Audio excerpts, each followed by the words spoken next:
Welcome to Cord Cutting Today for April 3rd, 2019. This is the show where I give you a quick look at some of the biggest stories happening in the world of cord cutting right now. If you want to learn more about these stories, in the show notes down below I'll put a link to each story so you can read about them for yourself, come up with your own opinions. Let me know what you think. I'd love to hear from you. Also, if you're new here, hey, hit that subscribe button, hit that thumbs up. It really does help us. So we hopefully help you break free from the high cost cable TV, but still watch what you want to enjoy. And if you've been here a while, make sure to ring that notification bell so you never miss any of our videos and some of the great deals that we're about to cover. So before we get into the news, a lot of deals happening right now in the world of cord cutting. I won't mention them, but I have links down below to each deal if you want to get these. First of all, Amazon has once again cut the price of their 50-inch 4K HDR Fire TV Edition Smart TVs. These are TVs with a built-in Fire TV, down to $249.99 for a 50-inch 4K HDR TV from Insignia with a Fire TV built in. I think this is the lowest price that 50-inch has ever been at. If you want a Sling TV Air TV player, this is the white Sling TV player. It's an Android TV device with a DVR for over-the-air antenna. And integrates, which integrates into the Sling TV app, so your locals and your Sling channels are in the same place with Netflix, Hulu, and so much more all in one spot. It's on sale 60% off through Living Social. Limited time deal, don't wait. Lastly, if you're looking for Philo, right now they're offering a 1-month free trial if you sign up through Groupon. Now you need to get this through Groupon. If you sign up for Philo through the traditional website, I believe you're still only getting a 7-day free trial at this time, last time I checked. So if you want any of those deals, Amazon Fire TV, a month of Philo, the Sling TV's Air TV player, I have links down below. Really great deals. We're always posting about these deals, but you really do need to hurry when we talk about them. Because if you come back in 3 days, maybe even tomorrow, these deals will no longer be good, as they're often subject to limitations and time. All right, let's get into the news. Right off the bat, AT&T is being sued by over reportedly misleading investors. So last year, AT&T in an investor event basically told them that, hey, we expect subscriber growth on DIRECTV Now to continue. Now they're being sued over the idea that, no, they already knew that they intended to terminate their promotional offers, which would dramatically slow down the rate of growth, because you're no longer getting a free Apple TV, you're no longer getting a free bunch of months at $10 or whatever the deal was at that time. It's also the lawsuit claimed that they may have even known, if I'm reading this correctly, they may have even known that subscriber numbers were starting to slow down a little bit at the time that was said. That may be harder to prove, but it'll be very interesting to see what happens. This is a class action lawsuit representing AT&T shareholders, basically saying that AT&T knew there were some troubles, knew that their promotions that DIRECTV Now would offset some of the losses in DIRECTV and Uverse TV wasn't true. Now, that's a high burden of proof there. They're going to have to prove that AT&T knowingly misled investors, because later in the year, AT&T came out with a warning that said, yeah, we expect that subscriber growth in DIRECTV Now will slow and actually reverse, and we will lose subscribers in late 2018 and early 2019. So we'll be interested to see what the first quarter numbers for DIRECTV Now look like. Did they lose a bunch of additional subscribers? This is something we'll be keeping a very close eye on. They point to the recent price hikes and the new packages that drop channels as one of the reasons that they're going after AT&T for this, which is a new story we broke. But I'd love to know what you think. Do you think AT&T was misleading? That's something I think the courts are going to have to decide, to be honest with us, but I would love to know what your opinion is on this issue. Next up, T-Mobile's TV service. So this was announced last year to be released last year as a, quote, disruptive mobile, which a lot of people have taken as a streaming service, TV service to take on the Comcast, the Spectrums, and more. In recent months, we haven't really heard much about it, but now we have our first major announcement from T-Mobile about this, that T-Mobile and Viacom have teamed up, and that Viacom's new channels will be on T-Mobile's new streaming service that T-Mobile said in the press release will be launching this year. Hopefully. We'll see what happens.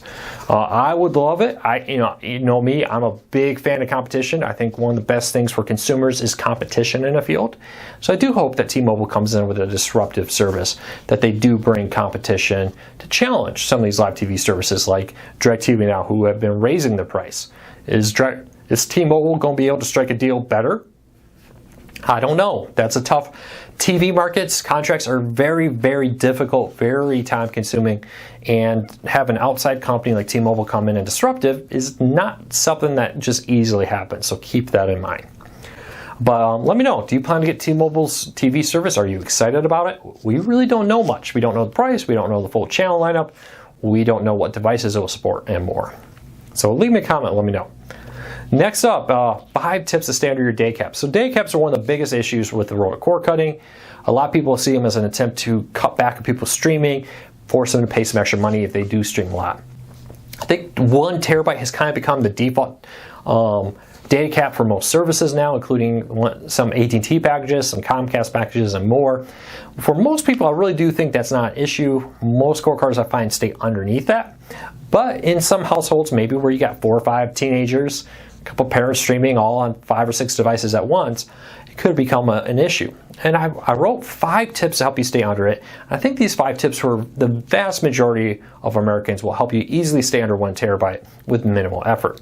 The number 1 tip, I'll break this out, then I'll let you read the rest in the notes down below, is to turn off autoplay. If you want to stay under your data cap, turning off autoplay is the number 1 way to do that.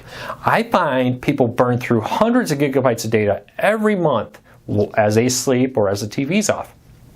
They're watching Netflix, they turn off the TV, but hey, the Roku, the Fire TV still has power. It just keeps going for 4 or 5 more episodes until Netflix does that auto, like, are you still watching question, which is great for those with data caps. The problem is, you've now watched 2 or maybe 3 hours of additional TV streamed when you weren't actually watching it.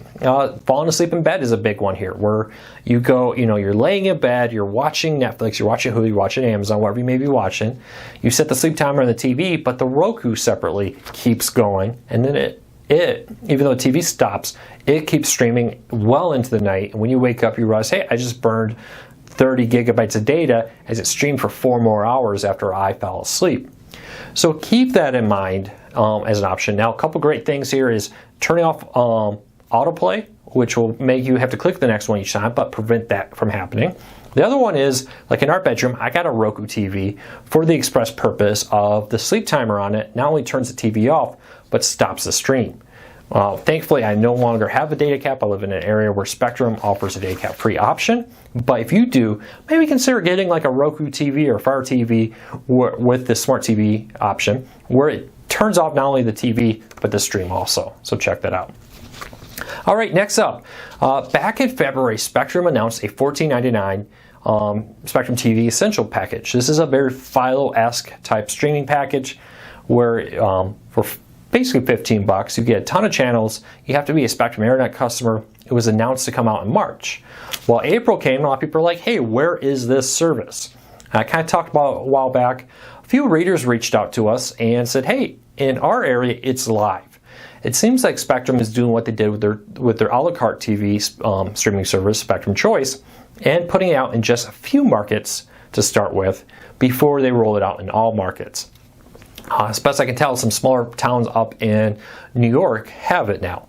So the good news is it's out. The bad news is we have no idea when it's going to come to where you are. I reached out to both Spectrum's and Charter's representative asking for comment about this service. At the time of this posting and the time of this recording, Spectrum and Charter has not got back to us with a list of what markets that they have that available in. So if you have Spectrum's TV Choice available where you are, let us know.